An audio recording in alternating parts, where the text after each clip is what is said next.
Welcome to Coleman Report Live. I'm Bob Coleman. We're talking Main Street, the small business lenders who help it grow. Tuesdays with Chris Hearn, founder, CEO of Fountainhead Capital. What are you in a bunker there, Chris? Looks. Well, we had a little spat of the virus hit our office, so everybody's working from home now, including me. Including you. Well, it's good to see you. I'm glad you're safe and sound. Lance Sexton and, of course, Katie. And Katie, happy birthday. I'm sorry. We have to mention that. But, Thank you so much. Look at that. Look at that smile. Great. You know the drill on the certificates. Be sure and download those. And let's go to the poll questions. Number one, PPP lender processing fees remain the same for 2021. Actually, that probably should be for second draw loans.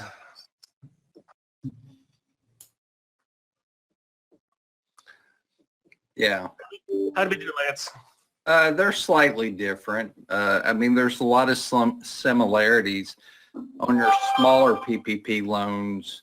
Of course, the fee is half of the loan amount up to $2,500. So that's a little different than the first go round, but they're correct. It's false, but very similar.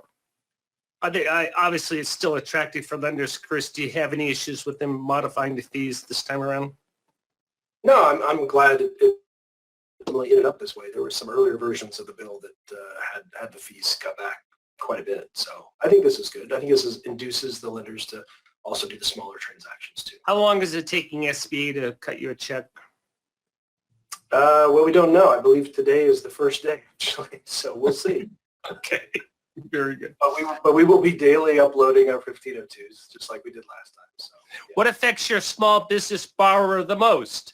Change in demand, government mandates, needed to adapt for health safety guidelines, government mandates affecting clients' businesses, or worker availability.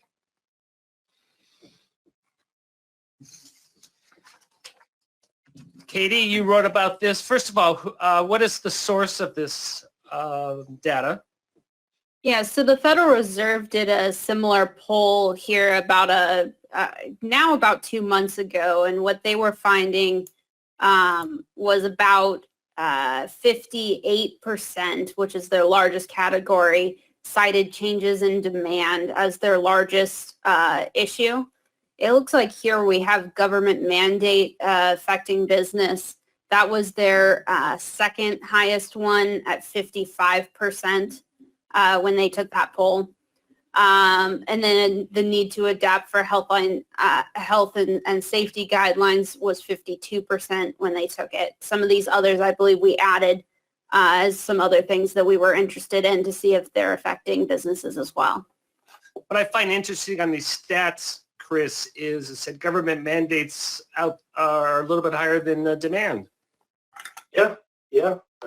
Well, I mean, this is unfortunately best of intentions, as I always say, but they have consequences. So yeah. You're seeing it. And I guess, and maybe we can look for the silver lining as to what affects the most. You know, we didn't say whether that was negative or positive, but we're assuming it's negative. Finally, hey, what are the biggest financial challenges for your small business borrowers? Oh. I'm sorry, Chris, go ahead, finish your thought. I was actually waiting.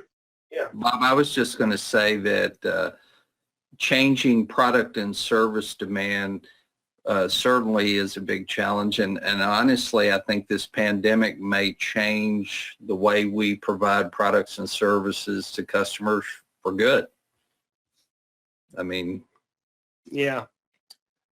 Biggest challenges, we have a tie on making the payroll or paying the debt. Paying rent is down there. Supply chain, Lance, you've talked about this. What's going on with supply chain? You're probably more in tune than the rest of us. There are a lot of small businesses that are doing quite well in the pandemic that have the challenge of not being able to get inventory, not being able to get raw materials that are necessary to either create their product or service, or resell that product or service. So supply chain has been a challenge for quite a number of small businesses. I have a sister that she works for a food provider that sells to large grocery stores, and I got tickled. I got in a conversation with her the other day. Restaurants face challenges because, for instance, those little Roma tomatoes at one point were incredibly high, so restaurants were having to find other types of tomatoes to put in salads. So there are supply chain issues, and there's some price increase issues that affect a lot of small businesses. Katie, what did the Fed say? Yeah, the Fed's report actually listed changes in demand, operating expenses, especially payroll, as the highest, which was at 65%. Making payments on debt was the next highest at 44%. Then paying rent at 43%. Inventory and supply was 32%, and then credit availability was 32. Okay. That's surprised because credit availability I thought would have been a little bit lower. Surprised that 1 in 3 people say, hey, I have issues with that. Bob, in the market, I don't see lenders pulling back. They may be pulling back in certain business categories, certain NAICS codes, but there are plenty, and Chris, you might help me with this, plenty of lenders that are willing to loan money if the circumstances are right. Sure, of course. Yeah, I mean, our 7(a) business has been booming. I mean, I think we got 3 closings just this week, for instance. I mean, it's there's a lot of businesses that are doing well. It's just there's quite a gulf between the folks that are doing well and those that are not doing so well. So there's not a whole lot. How much of a shot in the arm is the 90% guarantee and the waiver of fees for the 7(a) program? I still think it remains to be seen, actually, Bob, because I think lenders are so preoccupied with the last 3 weeks. So again, Yeah, we had that poll yesterday. Yeah, it's just a bit of a distraction. I think that's a better question to ask come April, and we'll see where we're at then. Yeah, very good. This came out this morning from SBA. Katie, what are they telling us? This is just a breakdown of the processing fees. They also included how to submit those 1502s. Not a lot of changes there, but this is just a good overview if you're wondering when the date changed. Obviously, that's the 27th for the new breakdown, especially for that new 50% for loans under $50,000. That's a new feature. And then, of course, it also breaks down for the second draw loans and explains that one as well. So they match the fees on the second draw loans. Is that what I'm trying to read here? That's what it looks like to me, at least. It seems much more, much more similar to the first draw after December 27th than what we saw in the first draw before. I'm sorry, Chris, did I read that wrong? Is there a maximum of that you can get on a fee for PPP? Yeah, I mean, it depends on the loan size, of course. So on a second draw, you're not going to do more than $2 million. That's your maximum loan size, and on those, you'd have a 3%. Processing fee on those. Okay, maybe that's where I was being confused. What's going on with the idle advance repayments, Katie? Yeah, so starting today and through February 19th, they are going to be remitting those reconciliation payments. So if you had a borrower who received forgiveness, but they had that EIDL advance taken out, the SBA will be refunding that money in the amount that was taken out. The lender is not responsible for doing anything. The SBA will automatically do that. However, once they do remit that payment, the lender then needs to notify the borrower and make sure the borrower knows when their first payment on their loan will be. Logistically, Chris, how much of a nightmare is this? I mean, Bob, anymore. This question. Yeah, add it to the list. Stupid Yeah, question. I mean, I have this sense that there's folks in Washington and SBA who just are as flabbergasted as all of us in the industry after the law passed, and we're looking at Katie's timeline of all the different things I had to respond by, and I think they were just trying to push stuff off their table as fast as they could, as furiously as they could, get it to the lenders and let the lenders deal with it. And I think that's... Katie, how long does the lender have to, quote, notify the borrower or pay back the money? The notification that the SBA sent out today didn't really specify. Probably as soon as possible. I would say probably in a day or two is ideal, probably. You specify 10 days or 2 weeks or whatever. That notice didn't say. Okay, very good. What's the ICBA up to, Katie? Yeah, so they sent a letter to Congress today listing some of their recommendations for future relief packages. Most of this stuff is kind of things that are awfully specific, actually, or actually not really in other ways. It's asking for more support for PPP lending and some PPP reforms, extending the troubled debt restructuring relief and capital, allowing interest on loans secured by agricultural, real estate, or primary residence in rural communities to be tax exempt, providing an extension to the CARES Act 5-year net operating loss tax provisions, extending the government-sponsored enterprises qualified for mortgage patch for January 2020. Most of these are very specific, and I don't really know if there's a draft of this, what they expect to pass, but it is some information that I'm definitely not hearing from other groups yet, so it is some new ideas that they're really pushing. Well, I have a number of questions on this. Number one, Chris, when ICBA says they want to expand support for PPP lending and implementing reforms, where do you weigh in that? What would you like to see happen? Well, I think what that's, without having read the letter, I suspect what they're talking about is, number one, the air codes. We need, everybody wants some reform on that, relief on that. That's probably set PPP lending back by a few weeks because lenders have been so preoccupied with that. So I suspect part of this is also to extend the expiration of the program from the end of March, possibly to the end of June.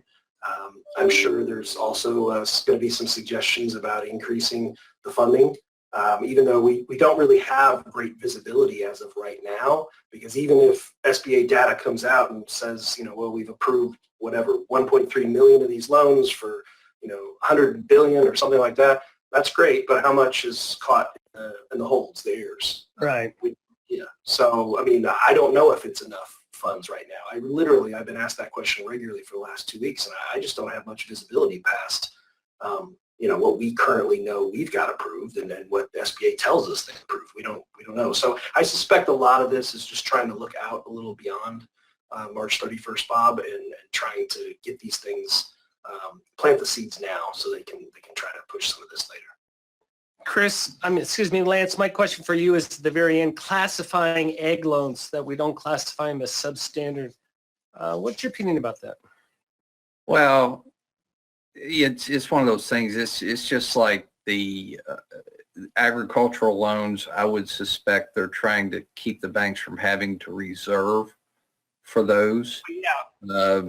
And rightfully so, the agricultural industry has struggled just like every other type of small business has. Except Roma tomato growers. Yeah, so certainly is something that should be considered to allow banks to find, or financial institutions to find ways to work with those agricultural borrowers.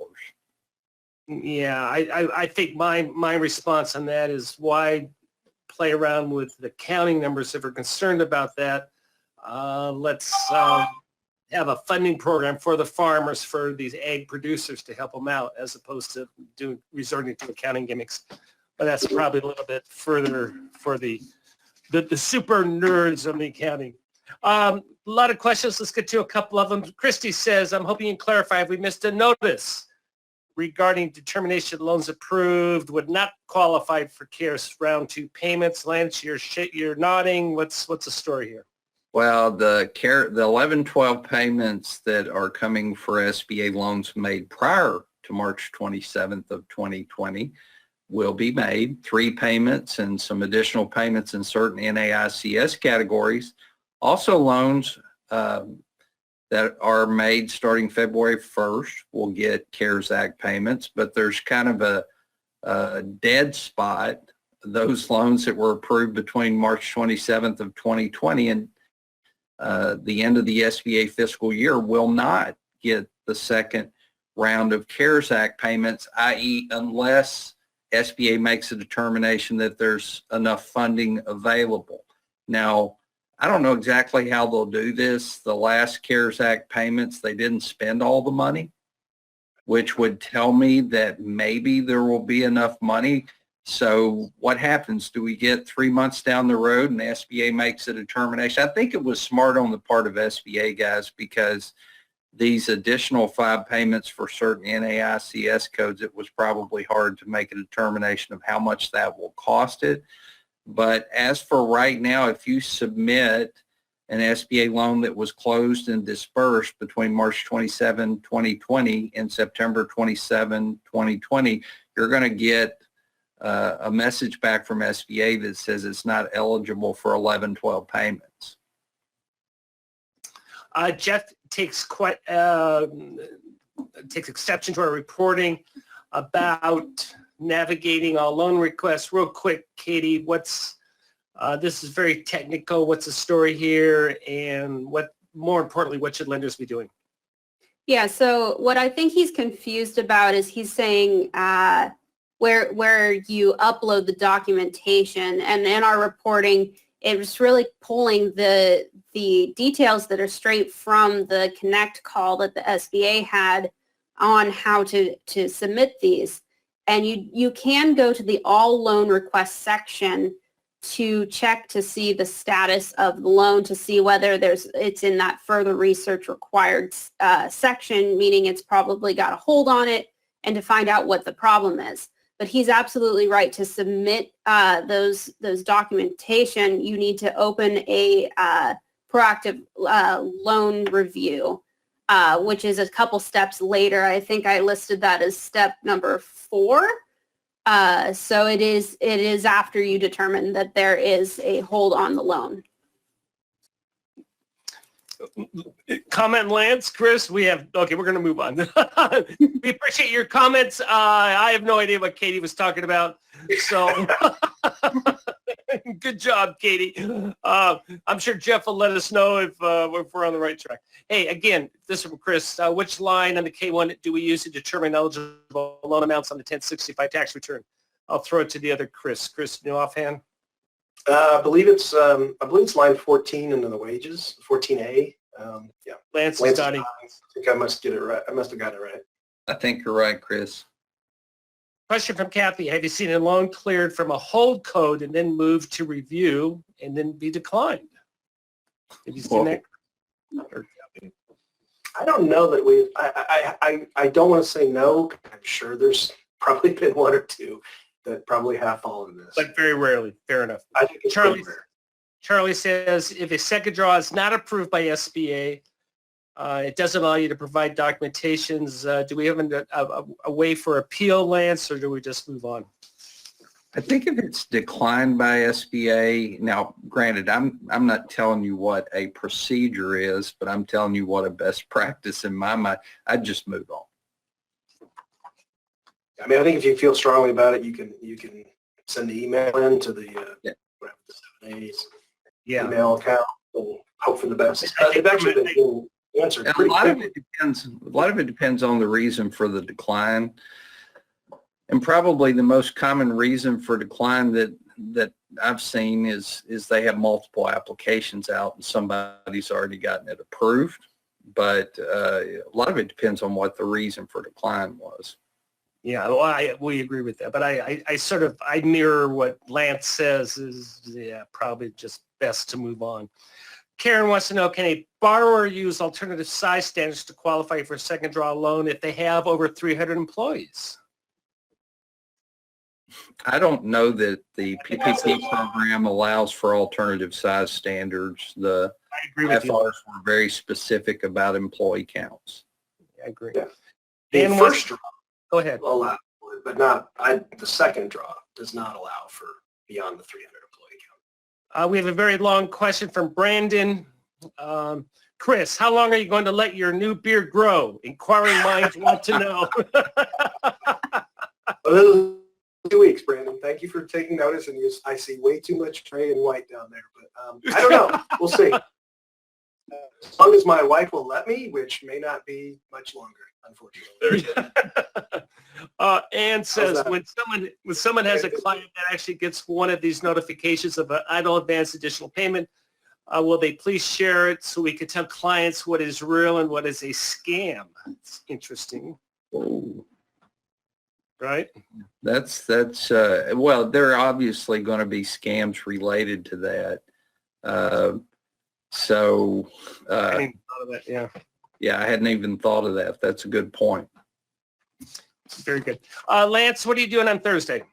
We're going to try to talk about the hold codes and what kinds of documentation should be submitted. It's, the fun thing about or not fun, I'm sorry, Chris, I know it's not fun, but the crazy thing about the hold codes is how many there are and how many reasons SBA can hold up your second draw or first draw PPP loan. And again, I've said this the last several days, SBA had the best of intentions with the way they're processing it, trying to avoid additional media stories about people buying planes and cars and jewelry and things like that. But the challenge is it slowed the process down so much for legitimate small businesses that need the PPP funding. So we're going to try to help you navigate what needs to be submitted for various hold codes. The other thing that's interesting is there are a handful of the hold codes that seem like they're the same, like they're a duplicate hold code. And how many different ways can they give a different number or a different code for meaning the same thing? Yeah, there's a handful of those. So we're going to try to do our best to help you understand what you need to gather and submit if you get a particular hold code. Chris, you like our image? Do you know what that is? No. What is that? It's the German World War II Enigma code. Oh, Enigma. Yeah. There you go. Sorry, there we go. Hey, I know. Something in about World War II. I love it. Yeah, that's good. Bizarre. Katie, happy birthday, Lance. Thanks for joining us. Glad your mom's okay. Chris, looks good. Keep it up. Thank you all for joining us. To go before I have to catch up to you. There you go. Thank you for supporting America's Main Street, one entrepreneur at a time. Talk to you tomorrow. Have a good day. Have a great day.